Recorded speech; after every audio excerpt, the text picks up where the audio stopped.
Welcome to the Family Office Success Podcast, where we explore the strategies, the insights, and the best practices that help families and their advisors build and manage successful family offices. I am your host, Christi Van Rite, and each episode, we dive into the key elements of running a family office. Whether you're a family looking to structure your advisory team for long-term success, or you're a professional managing the complexities of a multi-generational enterprise. From financial oversight and operational efficiency to selecting the right advisors and creating a lasting legacy, this podcast is here to provide practical guidance and expert perspectives. Let's get started. Welcome back to the Family Office Success Podcast, where we talk all things family office. Today's conversation is with Chris Reynolds, and the previous conversations I have had with Chris have been so fun and so enlightening to figure out what does success look like and how do you design life, not just bits and pieces, career, family. How do you bring that all together and how do you be very intentional about it and what holds people back? Like that conversation Chris, that we had last month, I think, was just, I left thinking, oh my goodness, this is so exciting. And I think more people need to hear this conversation to understand hear how other people are doing it. So with that, Chris, I'm going to ask if you could introduce yourself and tell us a little bit about your background, what got you to where you are today, and what are you doing with families now? That's a broad question. What am I doing with? So I'm a podcaster like yourself. I've been podcasting since 2015 now. So I've been in the game for quite a while. And I started my podcast just because I wanted to have like exciting conversations with other founders. And I wanted to get access to them. And so my first series on my podcast, starting in 2015, was 100 entrepreneurs that had built $100,000 business or larger. And at that time, like that was the biggest like that I could think of. So I did that series. It was 100 episodes. And then afterwards, I was like, whoa, what's next? And then I decided I would like to interview 100 people that have built $1 million businesses and larger. So then I went and did that, which was a cool experience. Took a couple years. And then I was like, well, what series can I do next? And I was like, well, I like growing with the podcast and learning and growing my network. So let's interview 100 people that have built 8 and 9-figure businesses. And so we did that series, which was quite cool. That series connected me with a lot of household names in entrepreneurship.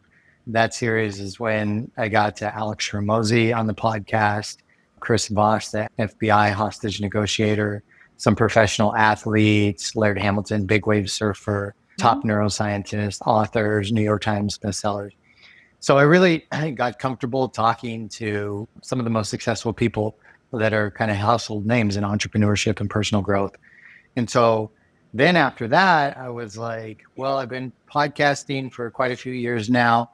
What's next? And I had this little whisper in the back of my brain saying, interview billion-dollar founders. And I thought to myself, no, that's ridiculous. Like that's way too far for me. Like that's even too high. Like, I don't know how that would happen. And I thought about it and I sat on it for like 6 months, 8 months. And I thought to myself, if I was going to make a list of my favorite billion-dollar founders, who would I want to interview? So each series, that's what I would do. Make a dream list of 100 dream people I would want to interview.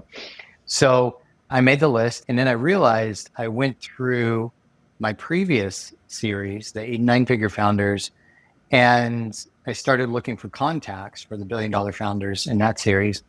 And I realized I had already interviewed 3 people that had built billion-dollar companies, 3 or 4. And I didn't even really think about it. And I thought, whoa, I already have access to some of these people. Let's just keep going. Let's try it again. So I went out again and just started reaching out to people, telling them that what I was doing. That was about 40 episodes ago. I've interviewed over 40 founders of billion-dollar companies, which has been, I don't know how to put it in words, unbelievable still for my brain to conceptualize that I'm actually doing it, but also getting to the point where I'm quite comfortable with these individuals now. And I made a lot of contacts and friendships and collaborations with these individuals. So if one of them comes on the podcast and I ask them at the end of the podcast, who are you looking to connect with, or what problems are you looking to solve? I can then connect them with other people at that level. And then my social net worth even goes up significantly just because I'm connecting billion-dollar founders to billion-dollar founders. So throughout this time, Christy, what I did is, as I was expanding my network, I did two things. I would travel around the world and I'd create dinners for founders. And I would just put dinners together and put people together and help them connect and solve problems. And then also I created a paid community of founders as well. And so they would come in and I would give them access to people that I had on the podcast, as long as it was a win-win situation, and then help them grow and scale their companies. So that's the overlapping view. I have some other businesses that I've built over the years, some successful, some not so successful. And that's me. That's what I do in a short 5-minute introduction. It's perfect. So what I love about what you've been focusing on through the podcast, through your interviews, is that how are other people doing it? And how do we connect people to others who have done it before them? I was chatting with someone yesterday, and the conversation was, I think, very similar in that entrepreneurs, and by extension families, they go through these cycles. And when you're a young founder versus when you've been in the business for about 10 years, once you hit 6 figures and you're like, wow, this is a big deal, things are going. And then you hit 9 and you're like, oh, things are different now. I have to figure out how to do things differently now. And then as you go up, the same thing happens. It's just sort of this cycle. And when you're in it, especially as the founder or as a new family that is learning what it means in this new money era that they find themselves in, because a lot of founders, it is their first business, or it is their first business that has then scaled their wealth. And so the same or very similar questions, they find themselves all having similar questions. And so to have the ability to say, you know what, I know someone who has been in a very similar position. Let me make a connection, because ultimately you don't need to reinvent the wheel. And yes, everyone is a unique snowflake. I get it. But also a lot of those challenges really are the same. They have nuances, of course, but they really are the same. And so if you can connect a family, connect an entrepreneur to others who have been there and done that, and they're like, oh yeah, I tried that. By the way, that went terribly. Don't do that again. Don't do what I just did. But here's how I actually got it to work. That is just invaluable on so many levels. Yeah, absolutely. What has been really unique, Christy, is like seeing the difference in mindset over the years between 6-figure, 7-figure, 8 and 9-figure, and 10-figure founders and how they think. And there's a significant glass ceiling for people that are at 6-figure levels trying to get to the 7-figure level. And even people from like early 7 figures up to 5 million or so, there's another glass ceiling there. But I find when people like hit 8 figures plus, all those like limitations of what they thought they could create and what's possible for them and their business starts to really go out the window. A person may hit like 8 figures, like say they have $10 million in revenue per year or $10 million business.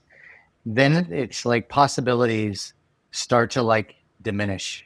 Excuse me, I guess insecurities or limitations start to just start to fade away. And then even more so as they get into like 20 million, 30 million, 40 million, 50 million, then it's like they feel very limitless.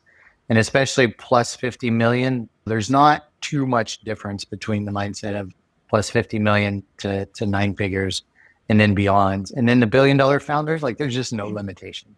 A lot of them just never had limitations to start out with. They just believed in whatever product or service they're offering. They really believed in it and they were passionate about it, and they hit the right market at the right time with their product. And then it just scaled significantly. And they never really go back because like they did it once and they know that they can do it again and it's possible. Do it again.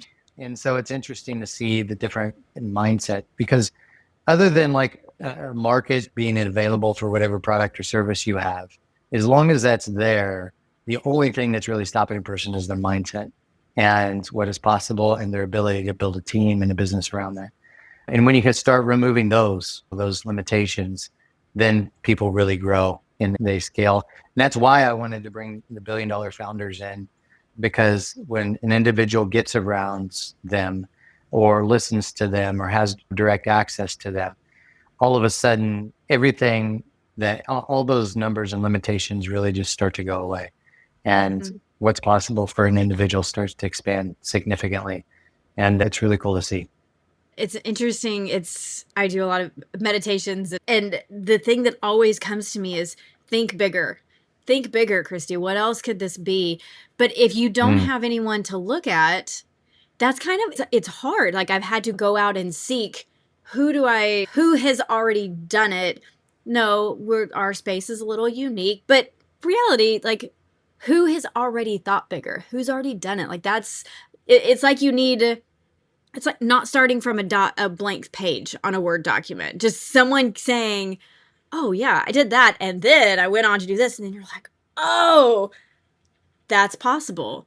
So the idea that you're showing people what else is possible when it's hard to dream it when you haven't seen a version of it before. Yeah. And you think about think, for example, the time and energy it takes to raise $100,000 versus $1 million versus $100 million. It's really the same exact thing. It's all one conversation with the right person. That's and right. Yeah, that's right. Right. And then that's it. And then it's just a transfer of money. So what's there? It's the limitation of the individual's mindset, the leader's mindset, and also the limitations of the business in the marketplace. And you're right, like things like meditation and understanding our own personal mindset and our limitations is incredibly powerful, because then we can just start to blow them out of the water and grow and do amazing things. Yeah. And you start getting little wins. Then you're like, oh, okay. Okay. Which I would presume that once you start getting to the 7 figures and then 8 figures and 9 figures, and certainly the $1 billion families, they might have had the trepidations and then they figured out how to get over them. And so you just keep getting the wins. And then by the time you get to that point, you're like, of course this is possible. What else do I want to do? Yeah, I interviewed one guy. His name is Jeffrey Kent, and he's the owner of Abercrombie and Kent, not to be confused with Abercrombie and Finch, the clothing company. Okay. Abercrombie and Kent is one of the largest luxury travel companies in the world. I think it's a $2.2 billion company. Jeffrey's about 80 some odd years old now, but he started his company in the 70s when he was a young guy. And it took him 10 years to make his first $1 million. And even on year 7, he was still struggling to get by, just hustling. His company started in South Kenya, and he's working and putting on these luxury safaris in Kenya and not making a lot of money. And he actually had the idea of how can I get the wealthiest clients in the world? And so he figured out where, at the time, one of the wealthiest guys in the world was David Rockefeller, which was the CEO of Chase Manhattan Bank. But the bank, his office was in New York and Jeffrey was in Kenya. So he hustled up some money to buy a plane ticket to go knock on the door of David Rockefeller and offer him a free safari. This is probably around 1980, early 80s or so. And he said, Chris, it took me 10 years to make my first $1 million. On year 10, I made 1.5 million. He goes, but year 10 to 20, that was nice. And in year 20 to 30, that was real nice. And so now Jeffrey's one of these guys. Now he lives in Monaco. He has the boats, he has the planes and all the things. Right. But again, he put decades into his business, and it was consistency, small things over and over and over again. And now he has $2.2 billion company. So. That's a wonderful story. Usually the overnight success does take somewhere around the 10-year mark to get there. Or if somebody does have a true overnight success, it doesn't mean they can actually do it again. It doesn't mean they'll keep the money. Quite often, if they don't have the longevity, that they'll keep the money. Like most lottery winners, I think within 3 years or 5 years, or 85% of them have lost it all, right? So you need that time to become a good steward of money and learn how to remake money, how to fail, how to keep going, be tenacious, and it's all part of that process, I think. I love that you said learn how to fail, because that, as a entrepreneur to entrepreneur, I mean, if you don't ever learn how to fail, man, this gets even harder. Yeah. If you don't learn how to do that. So fail Yeah. fast, fail well, and keep on going, and know that you got to put a few years behind you usually to make it work. Yes. So you've had all of these wonderful conversations. Are there other things that stick out in your mind that are super, like, you hear them over and over? They're very consistent, and that they always come up in these conversations that you're having. Anything that you're like, oh yeah, okay, check that one, put another mark next to that idea. Absolutely. Yeah. One of the things is, when you hear this advice, quite often the advice you get from billion-dollar founders is not that much different than what you can find on YouTube or podcast or whatever. But when you hear it from those individuals, especially in person, it hits differently. And you're like, oh, okay. So one of the things that comes up, like billion-dollar founders have blinders on. They truly believe that their thing is their only thing. It's their one thing. It's giving value to the world. And they're not like, oh, let me start this side hustle while I have this business, or I'm getting into this crypto thing, or this AI thing, or this NFT thing, or whatever new thing is up, for the time period. They're like, no, my thing is a thing. This thing is going places. We're going to make it go places. And there's nothing else. There's they may start a second business or other investments after their thing has gotten to a certain point, and then they've exited or taken a lot of money out, or they have the time, mental capacity, but none of them ever was like, let me start this other side hustle. Now, I know there's true serial entrepreneurs that are out there that can't not do that. And they're quite amazing individuals as well. Most of the time, though, from my experience, they're not people that build billion-dollar companies. There are people that build multi-million-dollar companies, and many of them, but not like the billion-dollar companies. So that's it. That's one thing. And then we did an event last year with Jeff Hoffman. Jeff Hoffman's the founding CEO of Priceline, which became Booking. And he also invented the airport check-in kiosk. And he also created a music production company with Pitbull, Britney Spears, Justin Timberlake, and Elton John. Okay. And so he's one of these diverse guys that he does a lot. He makes magic.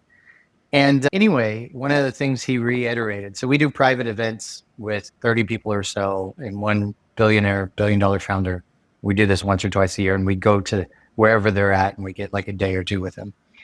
And so while we're there, Jeff just kept reiterating, find your gold medal, find your gold medal, find your gold medal, which means, what are you really great at? Stop doing all the other crap. Literally, stop working on your SEO or your SOPs or running your operation. If you're not good at it, if you're good at marketing, don't do anything else. Bring in the people. If you're great at operations, do that. If you're great at whatever, being the CEO, do that. If you're great at building teams, do that. Don't do anything else. And he would just say over and over again. And a lot of the people in the audience, we know that advice. We've heard it 1,000 times, right? But when you hear it from a guy like Jeff Hoffman that's built a couple billion-dollar companies and another $500 million company, you're kind of like, all right, maybe I should actually listen to that advice a little bit more seriously. And so a lot of the people in the audience, that was just about a year ago when we did that event. And a lot of people in the audience, they were just like, all right, I've got to stop doing all this other stuff. I've got to focus only on marketing. I've got to focus only on the bigger vision of the company. I've got to focus only on team building. And so many of them are just so grateful that they did. And they were like, why didn't I do this sooner? So you get a lot of that advice that we hear all the time that you've probably heard on every other podcast, or you've probably heard on every other Instagram reel you've been scrolling through, or on Shark Tank or whatever. But when it hits deeper, when you hear from those individuals, it hits deeper and you're just, okay, this is really how I need to start changing things. So, yeah. So for the founders they've been in it, maybe they're in the 6-figure, they're moving into the 7-figure. You talked about that there are some glass ceilings that are coming at various levels. What do those tend to look like, if you have any ideas there? Yeah, it's really, it comes from a few things. One, a person's upbringing has a lot to do with it. So if you grow up in a family that's not entrepreneurial, A lot of individuals, if they can start a business, especially if it's online and it's remote, when they hit $1 million, they think they've made it. They're like, oh, my dad was a construction worker. My mom worked for, she was a secretary. I have $1 million business and I can run it anywhere in the world because of the computers and the way the internet is. I've made it. But if you look at the numbers of that business, they're probably paying themselves no more than like $70,000 a year because they have high margins and a lot of expenses. And they have good sales and marketing, but their operations are a bit messy and their team building, like they think they can replace themselves, but they can't really. They have a hard time replacing themselves at this point because the team and the culture isn't really set and there's not a good foundation for it yet. And the finance is all over the place. It's them just like pulling money out of the business whenever they feel like it, sort of thing. So it's still really not a proper business that could run on its own, where you can bring in a CEO and they can just take it. It's more than a hobby, but it's also not quite often not a business that's even sellable because it's still missing some important pillars in it. So when an individual thinks to themselves, I have $1 million business, I can do this anywhere in the world, I have all this freedom and liberty, they think they have the gem. But then when they go to sell it or step away from it or get somebody to replace themselves, then all of a sudden they get this reality check where I'll have a lot more to do with this business to make it, to exit and live the good life, sort of thing. So you hit that, and there's a dynamic, and I think it's based on how a person's raised and what they believe $1 million is, because $1 million in a business is a small business nowadays, and it doesn't mean you're even taking that much money home or even making that much profit, right? Right. And depending on what the business is. So that's a glass ceiling. And also, when people hit 7 figures, then they start to really step into team building. They're like, oh, this thing has momentum. It has some wheels. I can start building a team. But then they have the money to start building a proper team, like bring in some decent A players, not people that they're outsourcing, in different countries in the world to save a buck. It's like bring in some top elite executives, bring in a top marketing person, bring in a top finance person, a top CTO, or now we need top AI people, right? And pay them well. And that's one of the things, the commonalities with $1 billion founders as well. They say, don't hire 3 employees at $50,000 each. Hire the best person you can find, only one of them at $150,000, because they're going to pay dividends over and over again because you're actually bringing A players and they're going to raise the bar for everybody. So that's the glass ceiling. Then for 6 to 7, and then even going 7 to 8, there's other limitations based on a person's perspective of themselves and then how they can even build it, and then challenges with the team building and other departments in the business. It's the best personal growth seminar you could take is being an entrepreneur, because you're always going to continue. Boy, that's the There's truth. always another thing to learn every year, every month, every week, it seems like. And when you get to a certain place, it's like, no, there's more to learn. And a lot of these, in our group, we have a good amount of like 8-figure founders. And when a person hits 8 figures, there's a glass ceiling there too. They're kind of stagnant. They're like, okay, well, I've got money. Provide a home, my finances. I have money for investments. I'm doing pretty well. I've got an 8-figure business. It's running decently. The market will hold up the 8-figure business.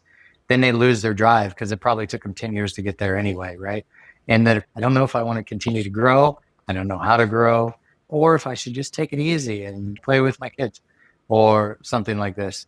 And then when you get the $1 billion founders in front of a lot of those 8-figure people, it creates that spark again of what's possible. And all of a sudden, then they're like, oh, okay, they get that passion back. So I want to translate something that you just said from the entrepreneur founder world over to the family world, because most of our families are entrepreneurial. And oftentimes I found we talk to a lot of families, and we're not right for every family, and that's okay. Like, well, I would rather find you someone who's good for your family in the time period that you were in. But the thing that strikes me that you just said is, for an entrepreneur, don't hire 3 $50,000 B players. Hire the $150,000 A player, because they are going to pay dividends to what that 150. You may pay them 150,000, but you're going to get $300,000, $450,000, $500,000, you're going to get such a high ROI on that person that you're going to have to manage the 3B players that you're paying lesser, but it feels better because you're paying less money. I get it, but also I feel like we have a very similar context in the family office space where families are like, I don't think I really want to. I'd rather just have this person do this and this person do this. And it's okay if they're not quite talking. Like, actually, it's not okay. That you need to manage the business of the family. You need an A player. And that does not usually mean hiring several B players. It's hiring one really good one to oversee. And so what I want people to hear, families, if you're listening, is it's the exact same concept. When you're running the business, you hire the A player. You hire the one that's going to give you the highest ROI for your money. It's the same thing when you run the business of the family. Hire the A player because they're going to run circles around everybody else and they're going to push you forward much more quickly than just like in the business that gave you that you built the wealth in. It's the exact same thing. So, yeah, exactly. You've had such fascinating conversations with people. Is there anything else that you're like, I would want somebody to know that throughout all of our conversations, like this was the nugget that I've taken away from conversations at any level for a founder who's hearing and is thinking about, okay, I'm at 6 figures or I'm at 7 figures. And yes, I do feel like I'm hitting a ceiling, or just because I know those folks have such incredible wisdom to share. Yeah. Yeah. One of the things is, and this is easy to do as you grow as an entrepreneur, the communities you start out in aren't going to be the communities that can take you to the next level. That can be really hard to hear because you love those communities and you love those tribes. Like I was a digital nomad, like 9 years of my life, right? And one of the communities I was a part of for 9 years, I was a leader in the community. I'd done a lot. I met some of my best friends in the community. I traveled the world. I went to conferences all over the world. And it came to a point where I was like, I can no longer be a member of this. I was meditating one day and it just came to me. I was like, I need to leave. And it was a shock because my identity was wrapped up so much in that community and my tribe and my people and some of my best friends. And it took me quite a while before I actually stepped away because it was just such a shocker. But at the same time, when I did finally, it left a vacuum of one, a community that I could build, and two, other communities that I needed to become a part of to kind of take me to the next level. So what I hear from so many people, and one of the reasons we have a community called M3. One of the reasons I built it is because I heard so often that people were tired of being the biggest person in the room. And quite often my friends or people I know would go to a conference and they would pay sometimes a lot of money to go to that conference. And then they realize they're the most successful or one of the most successful people in the room. And then everybody's coming up to them asking questions. And I feel like I should be getting paid to be here and I'm not, right? And Right. so this is another reason why I started doing events with $1 billion founders, is because a lot of people said to me, I'm tired of being the biggest person in the room. Like, connect me with some more, like, make me the smallest person in the room, Chris. Yes. And I was like, that sounds like a great opportunity. So we started doing that. And it's really refreshing because you don't want to let go of, it's kind of like maybe the high school sweetheart that a person has, and then they go away to college and they don't want to let go of that relationship, but they know they need to because they're going on different sides of the country to college, and they still love and care for that person, but it's still, and it hurts, but at the same time, they need you to grow into your next phase of life, right? And sometimes you have to do that with your communities. You have to break up with your communities and go find another one. And it's hard. It's not easy, but it's worth it. And especially if you go and seek out really good communities that you like, because sometimes you grow faster than your community does. And that's okay. One of the communities I was a part of, that one for 9 years, I used to say to everybody, wait until this community is at this stage 10 years from now. But they just imagine this group 10 years from now. And the problem is I grew too fast and the group didn't grow as fast as I did. And all of a sudden I was waiting for that 10-year mark, but it was still like 5 years down the road. And I was like, I'm being actually held back and I need to make a leap into another one. And a lot of people were shocked when I did it because I was significantly well known in the community. And I was like, listen, guys, there's like no hard feelings, but I've got to grow. And going into a new community is what I needed, and building my own community was what I needed. And yeah, so I think that's some really good advice. I think that is fantastic advice. It is advice that is hard to hear, I think, for a lot of people. And again, to translate that across, not just for personal growth, for the entrepreneur's growth, because the fact of the matter is you do need people who are better than you. There is nothing I love more than knowing that I am like at the bottom of the smart list when I walk into a room, because that's my opportunity, right? That's how I learn. That's how I'm like, oh my gosh, that's possible. Amazing. Like that just adds to my creativity. It's the same inside a business. The people that start with you aren't always going to be the ones that are going to get you to the next level. And that is hard because they've been with you and you love them, but they're not always the ones that can make it happen. When you start your family office, like the sweet bookkeeper that you've had for 30 years is amazing, and they got you through the time that you needed their skill set. But now you're 3 generations in and you really need a different skill set to manage what's in front of you. So I think that is a kind of an across the board challenge and opportunity for all of us to recognize and really to ask is, can we get to the next level together? Or has this been great for the time that we're together? And I can't thank you enough for where you've gotten us thus far, but we have to grow. And there's a reason that a lot of founders need to bring in a CFO or a CEO or a COO, families too. You get to a point that if that is not in your zone of excellence, to quote a Dan Sullivan, you got to bring in other people to continue pushing higher in whatever it is, business, life, family, all the things. Well, Chris, I think that was an excellent nugget to wrap up our conversation with. Anything else? Any other last comments that you want to throw out there before we wrap up? I think a good analogy, piggybacking off what you said, Christi, is like you think about a Super Bowl team or world championship team, how often are they recycling people on that team? And it's quite often, right? If somebody wins a Super Bowl, they might replace 1 or 2 players for the next season. If they win another one, maybe 1 or 2 for the next season. But then they don't lose one, they don't do so good the next year, then they replace 3 or 4, 5, 6. So we can learn a lot from professional championship coaches because they have to consistently make the hard decisions to recycle players if they want to become a championship team, right?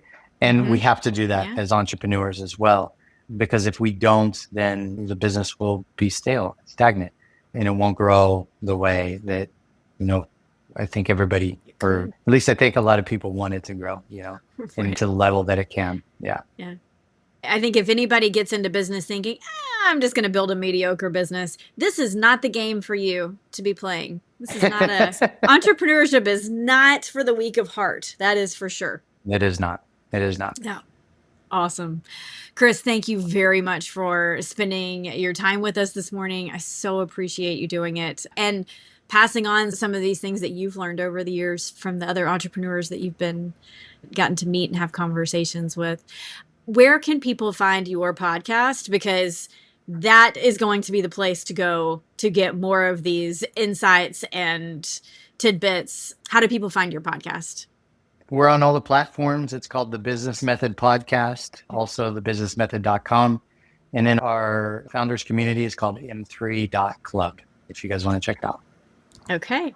And we will link to all of those in the show notes. Highly encourage everybody who's listening to go and check those out. Chris is an incredible human being and facilitator, and I think you're going to really enjoy listening to what his folks have to say. So, Chris, thank you again, and have a great rest of your day. Thank you, Christi.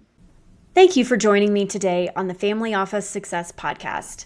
I hope you found this conversation insightful and valuable as you navigate the complexities of family office services.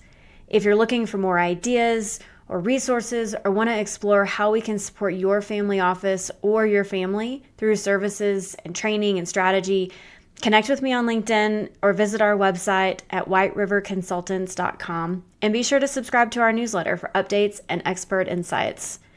And if you're ready to take your family office to the next level, consider joining our mastermind where we can help you manage that chaos and create better outcomes for the families you serve. Until next time, I'm Christi Van Rite, and this has been the Family Office Success Podcast. Take care and keep building for the future.